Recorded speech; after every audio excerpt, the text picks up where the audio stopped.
Welcome to the Quotive Corner.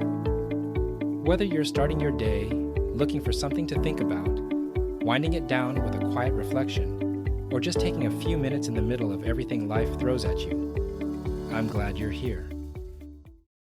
In a previous episode, we talked about how easy it is to assume the worst in other people, how quickly our minds can fill in gaps, assign intent, and build stories that aren't always accurate. That conversation was about perception, about how we interpret others.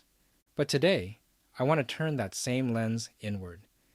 Because if we can misjudge other people so easily, it's worth asking whether we might also be misjudging ourselves. There is a quote often attributed to Mark Twain that's simple, direct, and a little uncomfortable in its own way. The man who does not read has no advantage over the man who cannot read. At first glance, it feels almost harsh, maybe even unfair. After all, not everyone enjoys reading. Not everyone learns the same way. And that's true. But this quote isn't really about reading. It's about unused potential. Because there's a difference between not having access to something and having access to it, but choosing not to use it. And in the world we live in today, access is no longer the barrier it once was. Information is everywhere. Books, articles, audiobooks, podcasts, lectures. It's all available, often instantly. You don't need a library card to learn something new anymore. You just need a moment of intention.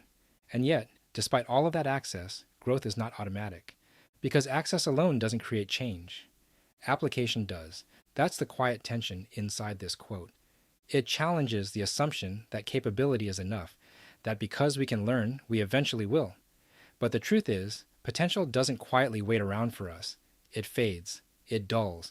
It gets replaced by habits that require less effort. And over time, something subtle begins to happen. The gap between what we could know and what we actually do know starts to widen. Not because we lack intelligence, not because we lack opportunity, but because we didn't act. And if we're being honest, most of the time, it's not even a lack of time that holds us back. It's distraction. It's convenience. It's a pull toward what's easy in the moment over what's valuable in the long run. Scrolling instead of reading, consuming instead of thinking, reacting instead of reflecting. And none of that feels like a problem while it's happening. It's quiet. It's comfortable. It doesn't demand anything from you. Until one day, it does. Because knowledge, real knowledge, compounds. A few pages today doesn't feel significant. A single idea doesn't feel life-changing. But over time, those small inputs reshape how you think, how you speak, how you interpret the world around you, and more importantly, how you make decisions, which is really what this comes down to. Because the advantage of learning isn't just information, it's perspective. It's the ability to step outside of your immediate assumptions and see something differently, to question what feels obvious, to recognize patterns you wouldn't have noticed otherwise. And without that perspective, you're limited to what you already know. We've talked before about how easily we can misinterpret other people's actions, how quickly we assign meaning without fully understanding the situation. But there's another side to that. If you don't continue learning, you don't just risk misunderstanding others.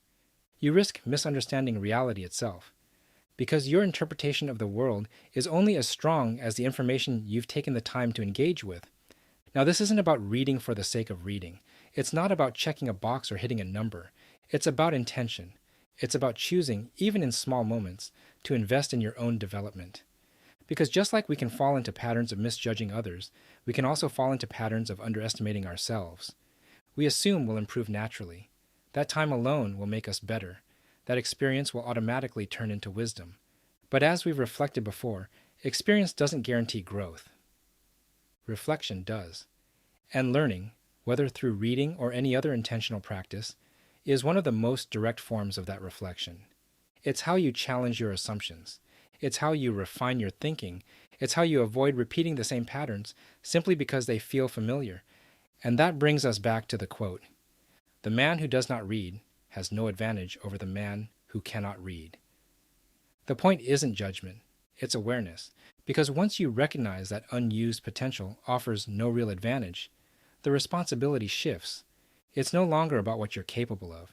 It's about what you're choosing to do with that capability. And maybe the takeaway here isn't to overhaul your entire routine, Maybe it's smaller than that. Maybe it's one page, one chapter, one idea that challenges how you think. Because the real advantage isn't in the ability to learn, it's in the decision to actually do it.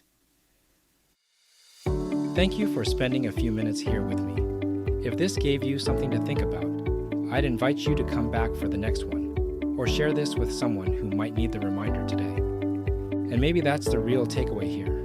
Growth isn't automatic, it's intentional. Because as we've said before, and as we'll keep coming back to, wisdom isn't in the quote, it's in the reflection. I'll see you in the next episode.